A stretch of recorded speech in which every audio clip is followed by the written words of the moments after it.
Bem-vindos ao nosso programa. No nosso episódio de hoje, falaremos de geração Z. Como lidar com os jovens numa era onde os avanços tecnológicos abriram ainda mais o gap entre as gerações. Hoje teremos uma entrevista muito interessante com uma jovem renascentista que não se esconde atrás do celular. Filha de brasileiros, nascida nos Estados Unidos, ela nos fala como consegue conciliar o canto, a faculdade de medicina e suas causas sociais. No Papo de Mulher, aprenda como valorizar o seu tipo físico e tornar-se mais atraente e elegante sem gastar muito e sem comprar por impulso.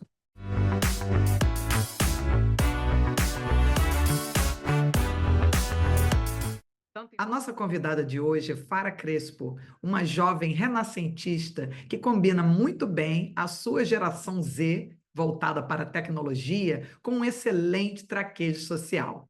Ela trabalha em eventos de caridade, é uma excelente em relações públicas, já foi modelo e ainda canta belíssimamente. Tudo isso enquanto se prepara para a faculdade de medicina.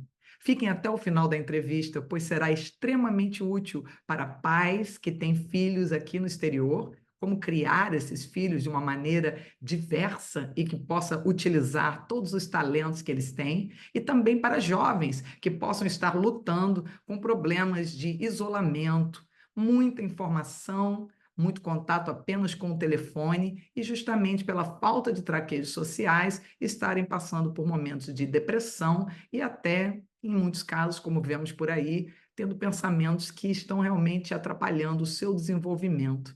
Então, vamos agora falar e receber com muito carinho a Fara Crespo. Bem-vinda ao nosso show. Oi, Lisa, um prazer estar aqui, muito obrigada.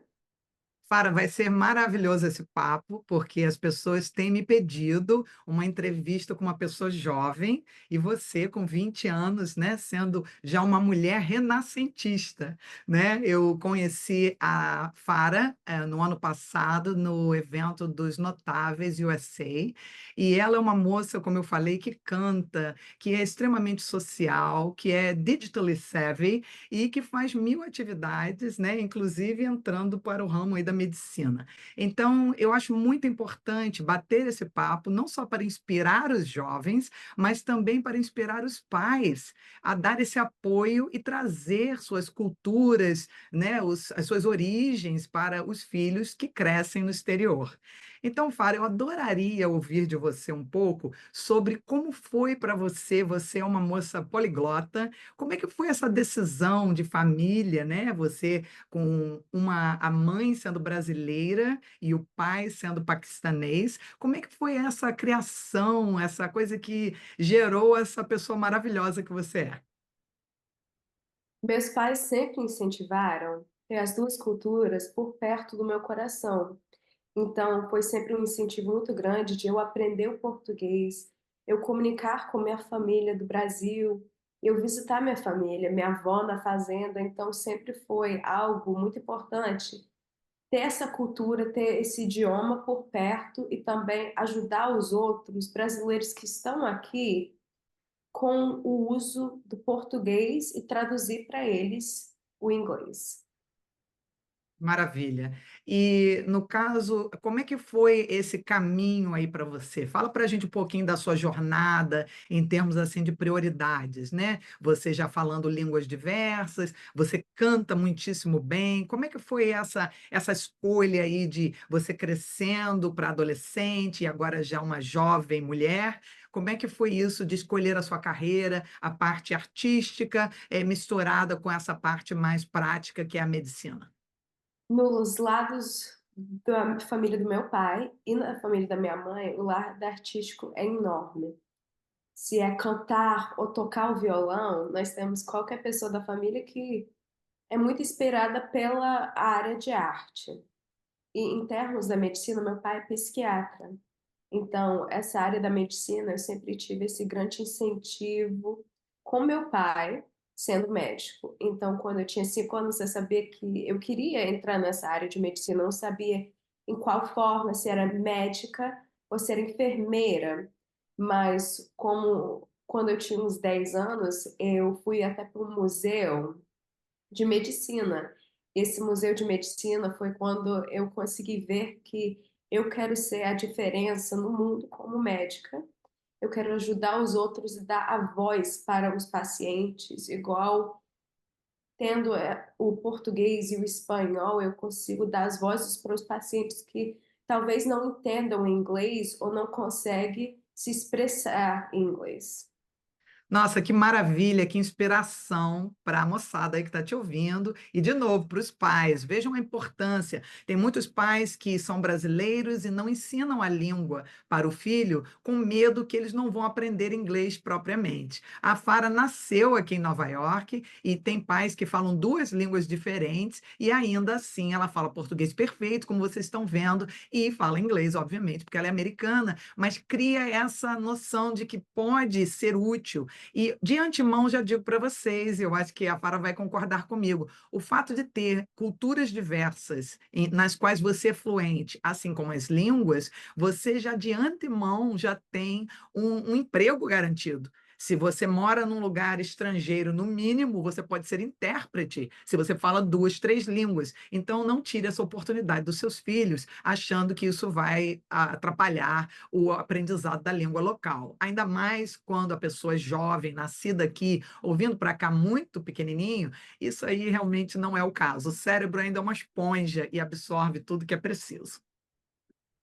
Agora, voltando para você, Fara, fala um pouquinho para a gente como é que foi a sua experiência se tornando Miss e como que isso incentivou também, né, na sua comunidade, a interação com as pessoas e talvez uma forma de juntar tudo isso, já o seu gosto pela medicina, os seus estudos atuais e como você pode ajudar a sua comunidade de uma forma caridosa, mas prática para a saúde e o bem-estar deles.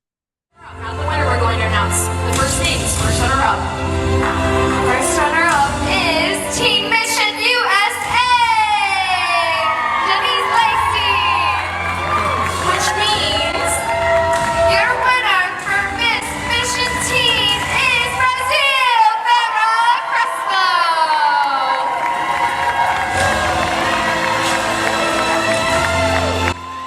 É uma honra ser Miss e ter esse palco que eu posso ajudar a minha comunidade com serviços voluntários ou até servir de exemplo. Para mim, esse lado de ser Miss ajuda muito o lado da medicina, porque eu consigo ajudar as pessoas da minha comunidade e também dar incentiva para eles entrar nessas áreas de medicina, essas áreas que são dominadas pelo homem.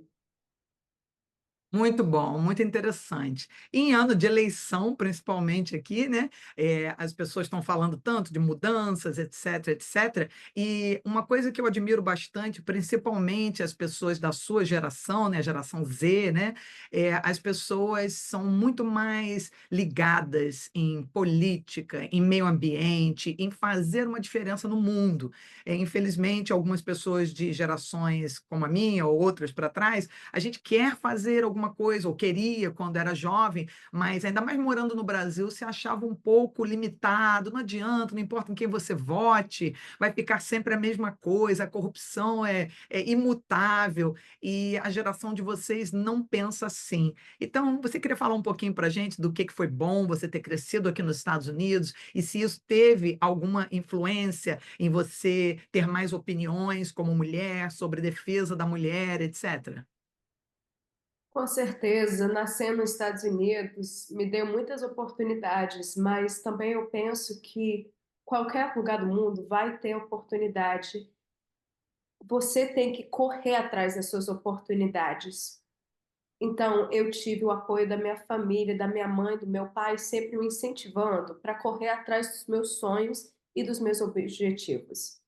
Tendo essa mentalidade é que me ajudou a alcançar os meus sonhos, os meus desejos. Então, eu acho que é importantíssimo que a minha geração sabe que você sempre tem que correr atrás do que você quer, que o seu sonho, sua realidade só vai existir se você coloca essa dedicação. Sua responsabilidade, né? A gente conversa muito sobre responsabilidade quando se estuda cultura, e uma das coisas que, infelizmente, em geral, costumava ser assim um marco, uma coisa, uma característica do povo latino era se sentir oprimido. Eu não posso fazer nada. E aí, quando a gente está oprimido, a tendência é, quando algo dá errado, a gente arranja alguém para culpar. Então, a coisa boa dessas gerações novas é justamente achar, eu tenho responsabilidade. Então, se algo não acontece, pode ter sido porque eu não lutei o bastante, ou porque várias pessoas como eu que lutam não estão lutando e unindo forças. Você concorda com isso? Concordo, eu acho que a pessoa tem que ter essa dedicação, essa incentiva de correr atrás dos sonhos dela sem tendo a pressão dos outros pedindo a pessoa para correr atrás do sonho. A pessoa tem que ter essa iniciativa para melhorar a vida dela própria. Sim, e também não esperar que ninguém vai te ajudar ou te salvar. É uma outra coisa que mudou bastante nos últimos anos, né, as últimas décadas, que é eu sou responsável pelo meu destino, né? Então, você sente isso também na sua geração? Você sente que isso é uma coisa assim sua, ou as suas colegas, as pessoas do seu mundo também, da sua idade, agem mais ou menos dessa forma? Eu acho que a maioria da minha geração é assim por causa da tecnologia. A tecnologia deu um tipo de independência para nós correr atrás dos nossos sonhos, também ajudou a alcançar os nossos sonhos mais rápidos. Ah, interessante. Você pode elaborar um pouquinho sobre isso, em termos de o quê? De divulgação, de redes sociais? Como que você acha que isso aí acelerou o processo? Eu acho que acelerou porque a tecnologia deixa nós criar um nome para nós mesmos. Nós conseguimos colocar todas a nossa vida inteira em uma rede social. Então, dá para nós conectar com as pessoas de outros países, de outros condados. Dá muitas oportunidades. Nós podemos agora aprender uma língua usando o Duolingo, usando outras plataformas. Criou mais oportunidades e com essas oportunidades, as pessoas estão incentivando para melhorar a vida deles. Muito interessante.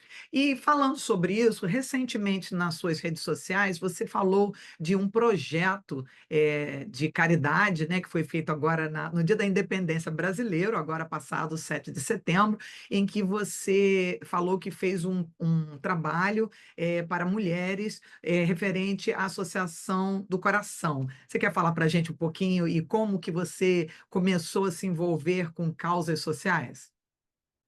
Eu comecei a me envolver com causas sociais porque eu sempre tive esse incentivo da minha mãe quando eu era pequenininha para ajudar as pessoas ao meu redor, a minha comunidade, tendo essa incentiva por lá do perto da sua comunidade, eu acho muito importante porque quando as pessoas acham que tem que fazer serviço comunitário, algumas vezes eles pensam que tem que fazer num lugar longe, num lugar distante, então não tem essa conexão.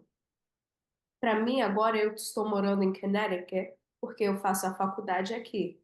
Então eu queria ter essa conexão para minha área de Connecticut. Eu fiz esse fundraiser no estúdio de Pilates que eu frequento. Então eu tive essa conexão de um lugar que eu frequento, mas também de um lugar que é próximo à minha casa. Então, eu acho que isso é uma mensagem muito importante para a minha geração e para as gerações mais novas também, que você tem qualquer tipo de serviço comunitário pode ser feito. Não precisa ser longe ou muito grande, qualquer ajuda é ajuda mesmo. Maravilha, concordo plenamente. Você sabe que a gente faz um trabalho aqui em Manhattan também, né, para as mulheres que tiveram câncer e que estão se recuperando, né, através da Picture Cure, e sempre é muito bem-vindo, principalmente como você falou, Fara, muitas pessoas que moram aqui no exterior, eles moram por muitos anos, mas não dominam a língua. Então, principalmente se você pode oferecer algum tipo de coisa que você está ali presencialmente, vale mais do que você assinar um cheque.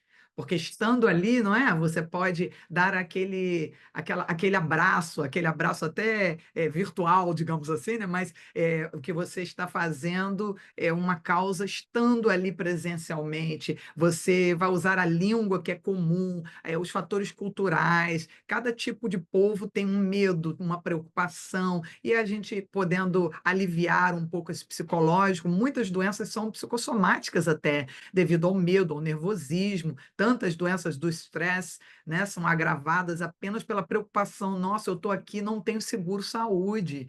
E se acontecer alguma coisa, eu vou estar onde? Como eu vou ser? Aquilo aumenta sua pressão, você vai ficando pior. Algumas pessoas que eu já conheci, que já foram atendidas aqui nos nossos centros também, têm diabetes nervosa. Então, quando começam a ficar com essa preocupação ou acontece alguma coisa, aquilo aumenta. Então, você então que é da área de medicina especificamente, né, você deve ver muito isso e sentir útil de poder falar 3 línguas e de poder oferecer isso aí para as pessoas. Muitíssimo fantástico aí você estar fazendo isso. Reinvenção é o segredo do sucesso pessoal e profissional. É uma palavra mágica que todo mundo fala a respeito, mas a gente não sabe nem por onde começar. Ou melhor, nós todas já passamos por várias reinvenções na marra. Quando você perde o emprego, quando você fica doente, quando o dinheiro acaba, quando você tem que mudar de cidade ou de qualquer outra situação confortável. Mas esses procedimentos, essas mudanças, essas reinvenções forçadas não são legais. E nem sempre você tira delas nem o resultado que quer, nem passa por elas de maneira pacífica. Eu sou Lisa Andrews, especialista em reinvenção pessoal e profissional, atuando há mais de 15 anos nos Estados Unidos, Europa e Brasil. As pessoas que olhamos nas redes sociais e dizemos: essa pessoa tem uma vida maravilhosa. As pessoas que às vezes olhamos e dizemos: eu não sei como ela se programa. Essas pessoas fazem suas reinvenções de forma inteligente e estratégica para que o processo não seja caótico e que cheguem onde deveriam chegar. As reinvenções de verdade, as de sucesso que te levam a algum lugar, são aquelas que você programa. Você pensa realisticamente o que gostaria da sua vida. Pensa aquilo que realmente é difícil, mas dá para chegar. E aquilo que é como ganhar na loteria ou arranjar o parceiro perfeito, coisas que não dependem de você. Colocando energia nessas coisas que não dependem de nós, perdemos a oportunidade de fazer aquilo que depende. Todas as mulheres de sucesso que você conhece são pessoas que traçaram objetivos, transformaram seus sonhos em pequenos passos, para que aquela jornada fosse não apenas estimulante, mas as levasse ao destino que gostariam. Se vocês quiserem saber mais sobre isso, sigam-nos no Instagram e façam mais. No YouTube, nós temos vídeos maiores onde podemos explicar isso com todos os detalhes. E seguindo, vocês podem saber como colocar isso na prática. E sua vida pode realmente mudar.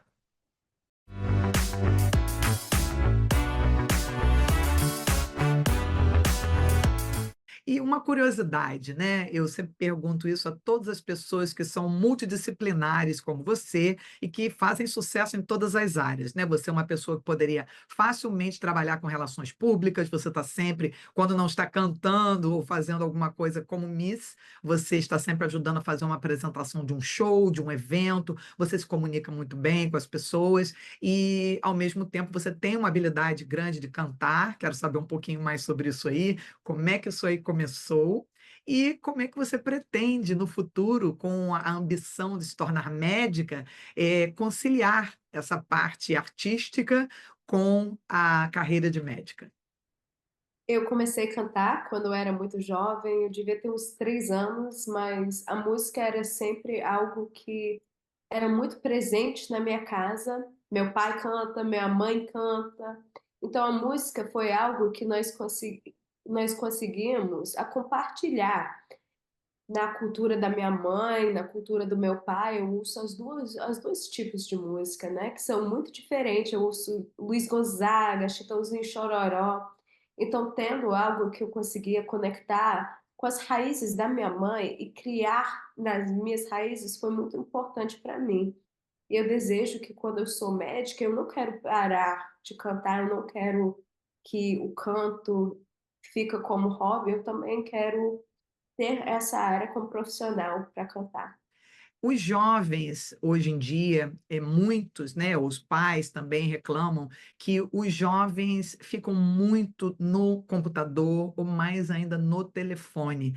Até a vida social é texto, né, e aquela coisa de querer estar na mídia, nas redes sociais, como se fosse uma mídia de comunicação ou uma forma de se tornar popular. O que que você acha, dessa obrigação de ser popular, tendo uma quantidade grande de seguidores nas redes sociais? Eu acho que hoje em dia é um grande problema, porque nós colocam muita pressão em nós mesmos e pensamos que tudo que está na rede social é a verdade. Então eu acho que é muito importante para nós sair dessas redes sociais e também ter esse contato na nossa comunidade. Eu acho que é muito importante para nós sair dessa zona de conforto, se a zona de conforto nossa for a tecnologia. Então, encontrar oportunidades para servir a comunidade, em vez de ficar grudado no celular o dia inteiro, ajudar em outras formas. Eu acho que esse contato de cara a cara é muito importante para o desenvolvimento do jovem. Então, para ajudar a comunidade, você está ajudando o desenvolvimento seu mesmo, mas você também está fazendo uma caridade para sua comunidade. O que você falou é o ideal. Vai ter muitos pais em casa aí te aplaudindo. Quero que meu filho. Está vendo, meu filho? É assim que você tem que fazer, ela é da sua idade. Mas, às vezes, até quem está te ouvindo, eu imagino que se uma pessoa mais velha fala isso para um jovem, eles dizem: ah, você não sabe o que está fazendo, você não é a tua praia, né?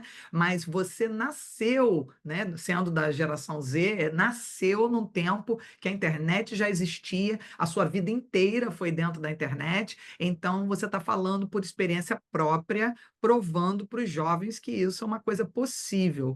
Que conselho final você daria, falando agora assim, cara a cara, para os seus colegas aí da sua idade, o público que é da sua idade, como que você consegue fazer isso? Porque muitos dizem: ah, mas eu cresci atrás do celular, eu trabalho com autoestima. Então, às vezes, eu recebo adolescentes para fazer esse trabalho e eles dizem: eu sou super tímido, eu cresci com aquele escudo do telefone, então eu estou falando com alguém por texto, eu estou me expressando por texto, eu tenho dificuldade de expressar meus sentimentos. Isso aumenta a questão de você se sentir uma pessoa inadequada socialmente, você tem mais medo, principalmente os rapazes, às vezes, de chegar, o antigo cantada, né, de chegar num lugar para se aproximar de uma menina. Então, o que quer que seja a situação, né, ou a preferência da pessoa, mas essa ideia de ser o ativo, até para namoro, eu escuto muito isso. Então, de jovens que dizem: eu não sei nem por onde começar, é por isso que eu entro no online dating, é por isso que eu faço tudo por ali. E aí, quando encontra, meio já conversei com a pessoa, já acho que a conheço, mas isso não era uma coisa que no passado era assim. Você tinha que ter realmente a cara de pau de chegar naquele completo estranho, oi, boa noite, tudo bem, e ver como era. Então, assim, ao mesmo tempo que parece arcaico, isso criava uma força na pessoa, porque o homem, principalmente, né, na época, que era a pessoa que vinha para fazer isso, tinha aquela ideia de eu vou levar várias rejeições. E isso não vai me derrubar. Isso é normal, né? Para cada 10 que disserem não, talvez uma diga sim. E aquilo não destruiu o ego deles. Então, eles tinham uma força maior. Agora, por uma falta de exposição, né, emocional, física, que gera emocional, alguns jovens se auto-intitulam mais fracos, mais despreparados, egos mais fracos e essa questão da autoestima muito mais abalada. Você concorda com esse assessment? Você acha que é verdade isso acontece? Eu concordo, eu acho que é um problema de autoestima que a tecnologia traz, E é por isso que nós temos tanta falta de autoconfiança e tendo os jovens que só conseguem comunicar através do celular e não conseguem comunicar cara a cara. Fara, como uma pessoa que, além de ser jovem, né, está exposta a toda a tecnologia, você tem interesse pela área médica, os americanos se queixam muito das crianças trancadas no quarto, o pai não pode entrar no quarto, e a gente está vivendo, infelizmente, uma era de violência em que, em alguns casos, um garoto de 15 anos aparece com uma metralhadora dentro, numa escola e o pai não sabia que ele tinha aquilo escondido dentro do quarto. Então, o que que você acha que está acontecendo com esses jovens e talvez o quanto que a inserção da tecnologia muito cedo, muita informação, você vai lá no YouTube, como fazer uma bomba, como utilizar uma arma tal, o quanto você acha que isso pode estar, isso principalmente equipado ali, agregado a um certo isolamento, né? Se esse pai não leva esse filho para sair do quarto, para frequentar uma coisa social e ele poder navegar nas duas coisas, o quanto você acha que isso aí pode estar atrapalhando essa inserção da tecnologia muito cedo, já que você viveu isso? Eu principalmente acho que tendo essa tecnologia muito cedo, as crianças estão sendo, os jovens estão sendo expostos a coisas que não têm a ver com a idade deles. O cérebro deles não estão formado para ter essa informação e conseguir entender que talvez o que eles estão vendo na internet não é verdadeira, ou que não tudo que eles estão vendo eles têm que fazer, eles não têm essa maneira de ver uma coisa e formar a opinião deles, eles assistem as coisas, talvez pensam que isso é que eles têm que fazer, isso é a verdade, né? Então eu acho que é muito importante que eles não tenham essa insegurança em forma de tendo a tecnologia muito cedo, porque também pode criar insegurança, ansiedade, depressão, por sendo expor nesses tópicos ou essas coisas muito cedo. Perfeito, concordo plenamente. Muito obrigada aí pelo seu parecer. Infelizmente é um assunto sério, né, e desagradável. Então é importante. Eu gostaria da opinião de alguém jovem que cresceu com isso. No seu caso, assim, você, em termos de tecnologia também, você se lembra assim como é que eram os seus colegas em volta? Todo mundo já tinha celular numa certa idade. Você começou isso um pouquinho mais cedo, um pouquinho mais tarde. Como é que foi isso aí para você? Você viu uma diferença disso aí que você acha que possa ter te favorecido? Eu comecei na sexta série com o celular flip-flop, né?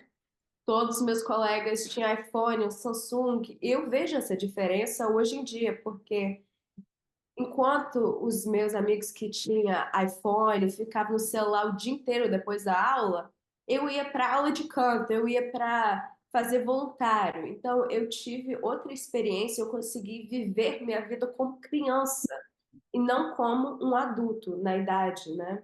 De 10 a 12 anos. Eu estava vivendo as coisas da minha idade, da minha geração mesmo. Ah, que maravilha! Isso aí você falou tudo. Você acha então que alguns adolescentes ou crianças até que estão tendo um celular muito avançado, que eles possam acessar a internet, mas o flip-flop que a gente está comentando é o que só fazia ligações, né? Então ele era útil para você não estar sem um telefone, mas ele não provia todas as distrações que um iPhone faz. Então você procurava as distrações na vida real. Você se entrosava, você ia cantar, você ia para aulas. Então isso aí realmente, você falou uma diferença assim brutal. Isso não te atrapalhou nada, né? Quando você pegou o seu iPhone, aposto que em 1 minuto você aprendeu tudo e está aí igual a todos os outros jovens, né? Sim, com certeza. E também é que a tecnologia estava sempre presente na escola, então não precisava de ter essa tecnologia em casa. Em casa era para sair, para cantar, para jogar esporte, era viver a vida de criança mesmo. Ah, que maravilha, você falou algo preciosíssimo. Então, estão vendo, pais, aí um conselho de primeira mão de uma moça que deu certo, ó, já está criada aí com 20 anos, na escola de medicina, super social, e dando um alô, que às vezes a gente faz, né, como pais, com a melhor da boa vontade, né, de fazer algo realmente, dar o melhor ao filho, a coisa mais tecnológica, mas como a Fara falou aí, até como estudante de medicina, né, o cérebro não está pronto para processar certas coisas, e naquela de querer ser popular, eu só quero ter o celular igual ao do meu colega. Então, não interessa, eu quero porque eu quero. E aí o pai às vezes tem que mostrar um pouco, né? Entender o pai que já é mais velho, entender que a criança e depois o pré-adolescente precisa da experiência de algo fora do telefone. E a gente está ouvindo aí de uma pessoa jovem, bem-sucedida, como fazer. E aí, então, como alguém finalmente da idade deles, qual o conselho que você daria assim, de um passo a passo para quem está ali muito restrito no celular, de começar a sair aquela concha e devagarzinho pondo a cabeça para o lado de fora, não é nada noite para o dia, né? E quem agora quer mudar, mas já está com 20 anos, fez isso o tempo inteiro, qual seria assim, um passo a passo que você recomendaria para começar essa interação comunitária, social, para que chegue num ponto em que continue ligado na tecnologia, claro, mas que tenha um melhor equilíbrio de tecnologia com vida real? Qual seria o seu conselho? Eu acho que o meu primeiro conselho é para ter essa reflexão pessoalmente, sabendo que você tem um problema ou que você está usando a tecnologia muito. Eu acho que para cada pessoa, o segundo passo vai ser diferente, se é cortar o tempo que você fica na tecnologia dia a dia. Então, talvez a pessoa só vai usar o celular 3 horas por dia. E o resto do dia vai tentar de ir caminhar lá fora, tentar de conversar com o vizinho. Eu acho que são muitos pequenos passos, tem muitas opções para cada pessoa entrar na zona de conforto deles, e nesse novo ambiente que vai ser fora da tecnologia. Fara Crespo, que entrevista maravilhosa, esclarecedora para pais, para pessoas da sua idade. Você, Miss, cantora, futura médica, e desejo muita sorte, muito sucesso, que você continue se desenvolvendo assim, comunitariamente, intelectualmente e com toda essa diversidade que a faz essa pessoa muito interessante. Muitíssimo obrigada pela sua participação no nosso show. Muito obrigada, foi uma honra estar aqui.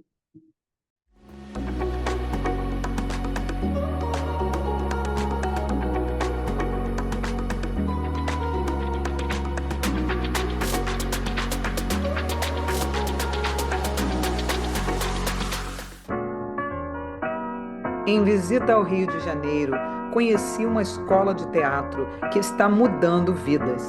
Seu visionário fundador conversou conosco sobre como a arte de dramatizar pode ajudar jovens de áreas e camadas sociais menos favorecidas a encontrar sua voz, criar consciência política e ocupar seu espaço no mundo adulto. Bom, eu me chamo Alexandre Gomes, eu sou diretor da Escola Fábrica dos Atores e Materiais Artísticos, mais conhecida como Escola Livre Fama, que desenvolve um trabalho sociocultural na Baixada Fluminense do Rio de Janeiro há 24 anos. E nós estamos aqui no centro do Rio, no Espaço dos Correios, mais especificamente aqui nesse teatro chamado Léia Garcia, que carrega, né, um histórico e uma memória, um legado de uma atriz preta que sempre lutou por uma pauta muito importante, que é a representatividade. E por falar em representatividade, nós estamos ocupando esse espaço como um gesto de política afirmativa e representatividade de um território que é geralmente excluído, né, e que é pouco visto. Dentro desse contexto, nesse território, existe a Escola Fábrica dos Atores, pela qual já passaram dezenas, centenas e talvez milhares de pessoas que encontraram na arte um modo mais ameno de viver e de subsistir nesse mundo excludente. Hoje nós estamos aqui num evento intitulado Ocupação 24 anos de Fama, onde nós já apresentamos o espetáculo Escrotópolis na semana passada e nessa semana, né, exatamente na data de hoje, nós estamos encerrando esse ciclo de ocupação com mostras de cenas curtas dos nossos alunos. Essas cenas, elas trazem pautas feministas, elas trazem pautas LGBTs, essas cenas trazem pautas que nos provocam uma reflexão, né, dentro de um contexto político necessário e imprescindível nos dias de hoje. E com isso, nós trazemos a oportunidade desses jovens iniciantes mostrarem o seu trabalho, experienciarem, experimentarem, se lançarem, porque a função da escola nesses 24 anos de existência nada mais né, do que trazer oportunidades, porque o que um jovem talento precisa? De uma oportunidade para poder se lançar, de uma oportunidade para se jogar, de uma oportunidade para experimentar, para errar, para fazer de novo e para assim desenvolver o seu potencial, porque assim como o Viola Spolin, né, afirmava que talento ou falta de talento tem mais a ver com o ambiente que você cria, né, gerando oportunidades para as pessoas se exporem e experimentarem, do que um dom, né, extraordinário ou um dom sobrenatural que nasce com a pessoa. O talento a gente cultiva, o talento a gente investe, a gente desenvolve a partir dessa prática, né, de um ambiente arejado, de um ambiente dialógico. E a escola tem feito isso nesses 24 anos de existência, e a ocupação aqui no Teatro Léa Garcia é uma forma de trazer isso à tona, de gerar essa oportunidade, esse ambiente para esses jovens talentos. Nós ganhamos o 33º Prêmio Shell de Teatro, que para a gente é um motivo de grande orgulho, porque é um dos maiores prêmios do teatro brasileiro, né? Um grupo da periferia, da Baixada Fluminense, né? Ganhar esse prêmio significa muito mesmo, porque nós temos uma grande responsabilidade com isso, por sermos o primeiro grupo, né, da Baixada Fluminense a carregar esse prêmio, né? E para a gente é uma honra, pois a gente sabe que nós devemos ser o primeiro, mas não os únicos a ter ganho esse prêmio, porque é o nosso desejo que tantos outros grupos da periferia que têm trabalhos assim maravilhosos ganhem tantos e tantos outros prêmios, né? Seja Shell, que é um dos maiores do teatro brasileiro, ou tantos outros, né? E a gente entende que isso é fruto do quê? Do nosso esforço, né? Da nossa luta e de um investimento em uma pesquisa de linguagem. Porque um dos lemas que a gente tem na escola é que a escola ela não faz teatro, a escola pesquisa, a escola estuda teatro, assim como uma ciência que a gente carrega com a maior responsabilidade. Visitem a página da escola em nosso website e incentivem esta brilhante iniciativa sociocultural que tanto está contribuindo para o bem-estar das gerações futuras. Pra fazermos juntos aquilo que sozinho eu não quero, eu não quero, eu não posso, eu não posso, e eu não vou fazer. eu não vou fazer. Teatro! Teatro!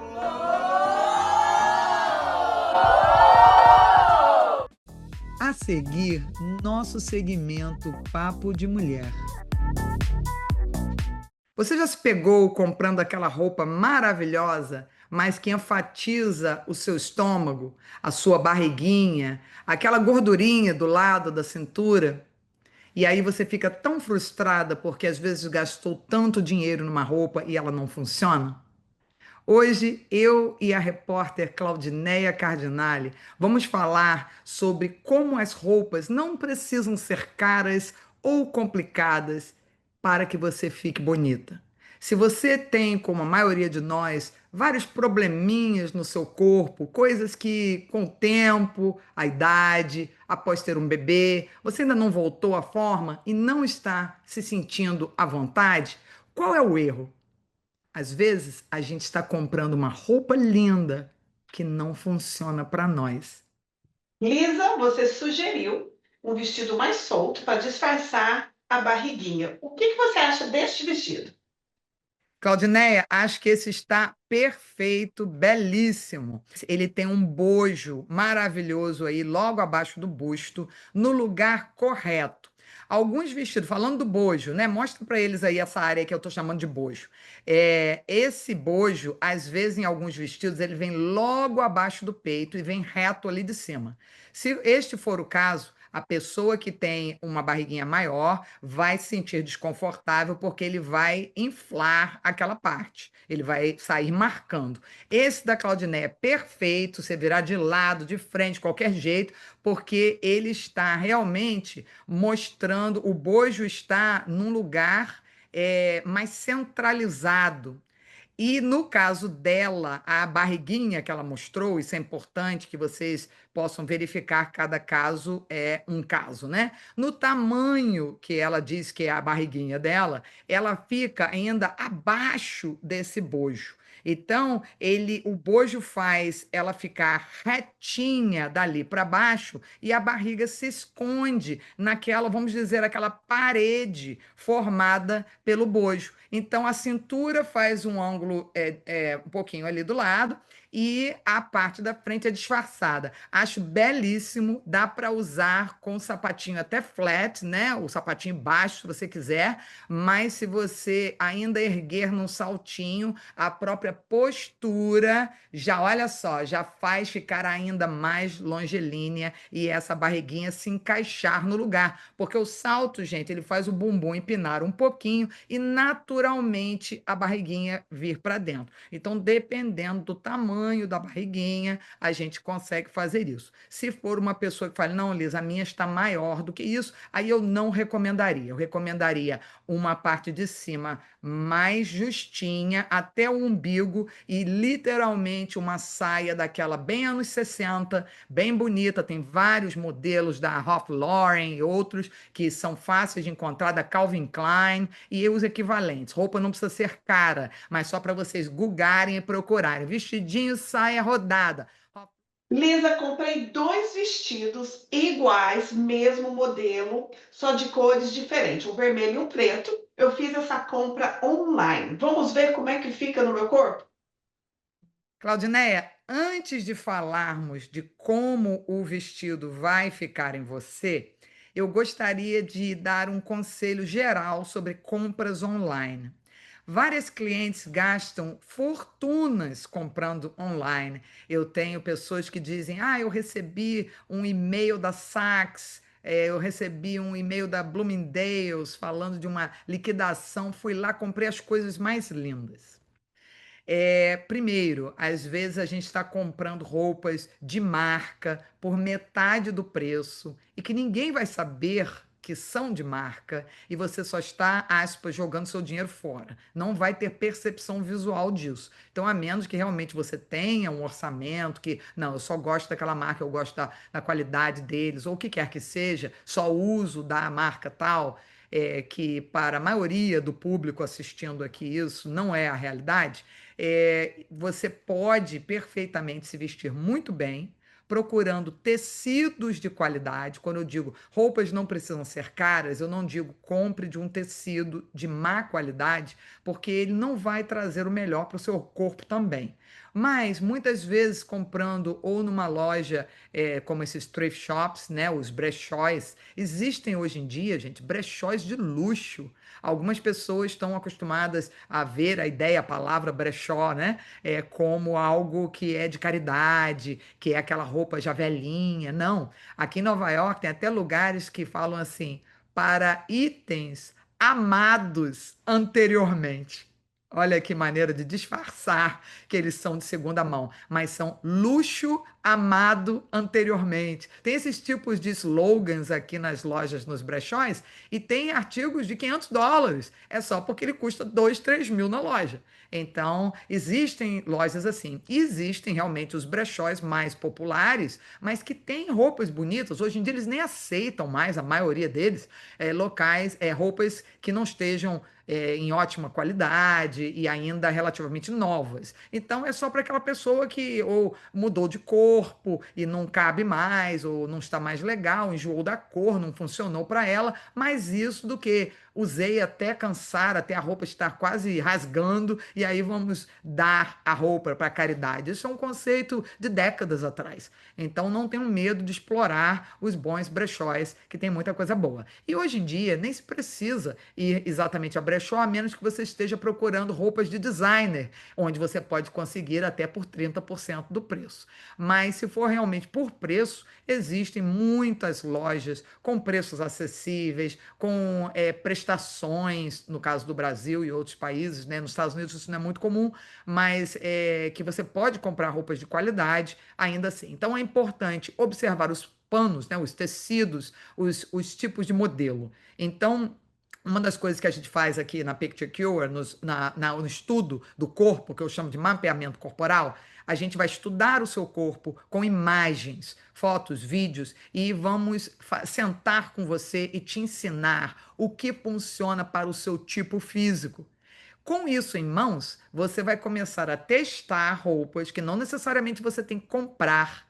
Eu altamente recomendo que você vá a lojas de departamentos e use esses experimentos, né? Você experimente coisas diferentes, comece a ter um olho clínico para qualidade de tecidos e que tecidos funcionam com você. Se você tem uma marquinha, se você está com uma barriguinha, uma gordurinha localizada, um tecido um pouco mais grossinho, ele vai apertar aquilo um pouco mais e vai evitar que apareça. Eu tenho clientes que falam assim, puxa, eu tenho barriga, então eu boto às vezes um vestido que a malha é fina, fica parecendo meu umbigo, mais do que a barriga em si, fica parecendo um umbigo grande, não gosto. Então procurem tecidos mais encorpados, que tanto para a questão de elevar busto e bumbum, quanto disfarçar a barriga, se for um tecido mais grosso, com um pouco mais de elastano, né? Vamos falar uma coisa mais simples, você pode ter esse benefício. E voltando à questão do online, comprar online é sorte. Muita gente gasta fortunas comprando ou o que eu falei, ou comprando roupas que não funcionam. Ou aqui tem a Amazon, no Brasil também, mas aqui vende-se de tudo na Amazon. No Brasil tem itens, né, escolhidos. E as pessoas vivem retornando os itens. Então, eu não tenho tempo de fazer compras, mas eu conheço pessoas que dizem que não tem tempo de ir ao vivo fazer compras e gastam horas retornando itens. Então, eu acho um desperdício de tempo. Eu acho que o ideal é tire um dia, vá numa loja de departamentos, mesmo que você não tenha dinheiro para comprar as roupas. Experimente coisas que você vai. Cada vez, se você fizer esse exercício, uma vez por mês, caso você não tenha muito tempo, ou a cada 2 meses, você vai começar a descobrir marcas que funcionam para você. Anote a numeração que você experimentou. Por exemplo, aqui nos Estados Unidos, o Ralph Lauren, eles fazem, a Gap, eles têm uma numeração muito maior do que outros lugares. Eu acho que é uma jogada de marketing para que as pessoas achem que cabem em roupas de tamanho menor nas grifes deles. Então, eles fazem isso. Tem tamanhos, por exemplo, eu sou um tamanho, digamos, 6 aqui nos Estados Unidos, que é um 42, e aí, nessas marcas, às vezes um 38 cabe. Nossa, o 38 do Brasil nem passa o meu quadril. Eu sou magra, mas eu tenho quadril largo, então não passa. Então, eles fazem isso para te dar, às vezes, uma ilusão de que você está mais magra, porque é o que a maioria das pessoas querem. E é um erro. Você não deve se importar com o número da marcação, você tem que se importar com o que o espelho, com o que a fotografia, se você faz terapia fotográfica, está te mostrando. Então, você tem que estar bem. O número não importa. Uma confecção você pode estar vestindo o 42, o 46, o 40. Não deve ficar apavorado. O espelho está mostrando bem, é apenas uma confecção marca 42, ou aqui nos Estados Unidos marca um 6, e no outro está marcando um 46, que aqui é um 8. Então, não fiquem com esse medo, número um. Então, você fazendo esses experimentos nas lojas de departamento, tem uma agendinha ou coloque muito organizadamente no seu telefone, faça esse albinho de fotos suas, com o que eu gostei, que marca, que tecido, procure saber na etiqueta da roupa, vem o nome do tecido, anotem os tecidos que estão te favorecendo e anotem os números. Blazer da Ralph Lauren, sei lá, o meu é tamanho, vamos dizer, 6, ou no Brasil, 42, e aí eu guardo aquilo tudo. Aí sim. Se eu tiver que fazer uma compra online, eu sei o que eu estou fazendo. Eu já sei as numerações da marca tal que funcionam para mim. Eu já sei os tecidos da marca tal que favorece o meu corpo. Aí eu posso ir online e aproveitar todas as promoções, porque online normalmente é mais barato, entrega rápido, mas peguem esse macete que é vital. Então, vamos ver o que a Claudineia conseguiu com essa compra online que ela fez. Vamos esperar que tenha sido uma de muita sorte. Vai. Lisa, esse vestido eu não gostei. Eu já experimentei vários tipos de cinta, calcinha, e ele continua marcando coisas que eu não gosto. Lisa, eu acho que você tem razão sobre comprar vestidos ou roupas que você não conhece online. Olha só, comprei o mesmo vestido, o mesmo modelo e também não gostei. Então, como vocês perceberam, a Claudineia experimentou várias roupas diferentes, algumas maravilhosas, mas que não a faziam ficar tão bonita. Então, a próxima vez que vocês forem comprar uma roupa, levem o seu telefone, vão para a cabine, tirem fotos de vocês e não comprem no impulso. Deixem a roupa lá, vão tomar um cafezinho. Ou se for uma roupa assim, numa liquidação que você não pode perder, coloque-a no braço. Vai dar uma voltinha pela loja, dá uma paradinha e olhe para as fotos.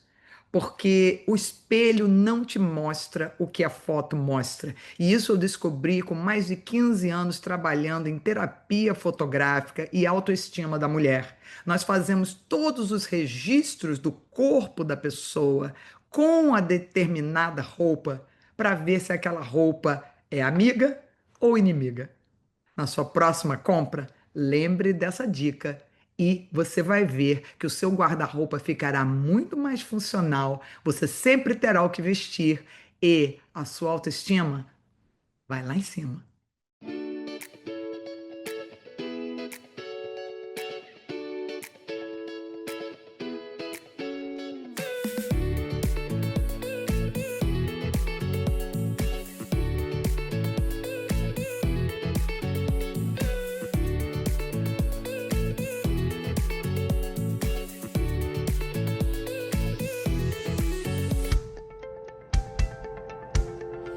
Desacelere. Esse é o nosso tema. Vivemos aí essa atualidade, esse momento com tanta responsabilidade no dia a dia, onde vamos sendo bombardeados por tantos estímulos, por tantas exigências. Nossa forma de pensar, nossa forma de agir vai sofrendo alterações porque temos que dar conta de uma série de coisas, realizar tarefas, administrar a própria vida. Como isso nos agita e também nos cansa. Temos uma sensação de vivermos exaustos. Parece que nada nos descansa. Parece que estamos muito longe de uma sensação de calma, de descanso. E isso vai nos tomando, nos envolvendo durante toda a vida. E é importante que eu possa estabelecer aí alguns critérios para que eu me acalme, para que eu consiga desfrutar da vida. Porque toda essa aceleração vai me tirando a condição de pensar melhor, de tomar decisões mais maduras, de tomar decisões que produzam coisas boas para a minha própria vida e para quem está ao meu redor. Essa forma acelerada que vamos vivendo vai produzindo alterações na nossa forma de viver as coisas simples, a nossa forma de nos alimentar, a nossa forma de dormir, até mesmo o nosso humor vai sofrendo com essas exigências, porque temos que dar conta, temos que dar resposta. Até mesmo aqueles momentos com muita ansiedade, onde vamos ficando mais nervosos, o pensamento começa a se desorganizar e é preciso que a gente consiga lidar um pouco com essas exigências da vida, mas que também cada um vai precisar descobrir o seu limite. Porque quando você se excede nesse limite, você paga um preço que é alto. Será que você já se excedeu nesse limite e por isso está tão desanimado, está tão desinteressado da vida, do dia a dia, das coisas que te geravam prazer? Você já consegue experimentar um cansaço muito grande, uma sensação de descompasso aí onde você não consegue ir acompanhando a realidade da própria rotina? Desacelere. E quem pode pensar como fazer isso é você. Na sua leitura da vida, na forma como você vai funcionando aí, você vai precisar reorganizar aí a sua rota, reorganizar aí a sua forma de construir saídas. Porque quando é que nos aceleramos? Quando nos eventos da vida, e a cada dia temos novos eventos, mas quando esses eventos acontecem e nós não conseguimos construir saídas. E essas experiências ficam ali orbitando em nós, nos impedindo de acalmar, de organizar as ideias, de organizar o dia, para poder ter um pouco mais de calma. Porque se você vai vivendo uma aceleração muito grande, você vai produzindo uma impossibilidade, até mesmo de realizar pequenas coisas, até mesmo de estar com as pessoas que você ama, até mesmo de fazer planos, projetos e de fazer descobertas sobre você. Então, desacelere.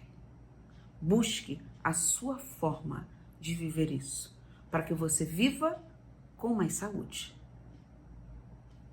E a gente se encontra por aqui.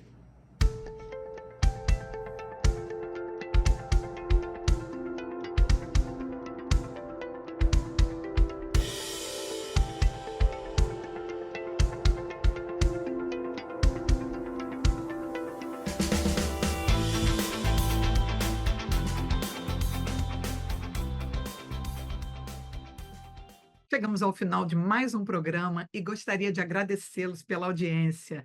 Nosso programa tem um setor de produção, onde, se você acha que conhece alguém que tem uma entrevista interessante ou um assunto relevante para a sua comunidade, por favor, entre em contato conosco. Estamos aqui para ajudar.